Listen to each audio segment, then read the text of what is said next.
নমস্কার, আপনারা দেখছেন ওঙ্কার বাংলা। আপনাদের সঙ্গে রয়েছে আমি সৌমি। নজর রাখবো গুরুত্বপূর্ণ খবরের দিকে।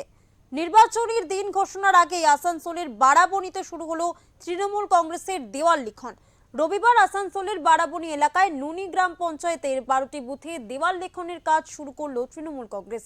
একথা জানিয়েছেন নুনি গ্রাম পঞ্চায়েতের প্রধান মাধব তেওয়ারি। তিনি আরো বলেন, ইতিমধ্যে গোটা সালানপুর বিধানসভা জুড়ে নির্বাচনকে সামনে রেখে তৃণমূল কংগ্রেস জোর কদমে প্রচারের কাজ শুরু করেছে।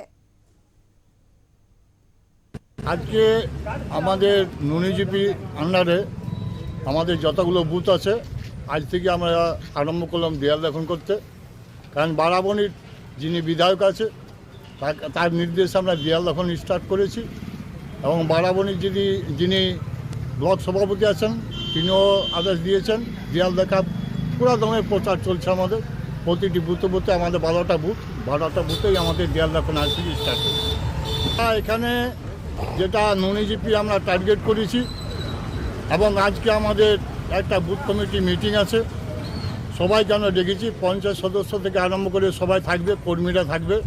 আমরা ওইখানে ডিসিশন নেব যে আমাদের যে 12টা বুথ, এই 12টা বুথেই আমরা যেন বেশি ভোটের মার্জিন দিয়ে আমরা বিধান উপাধ্যায়কে তুলে দিতে পারি।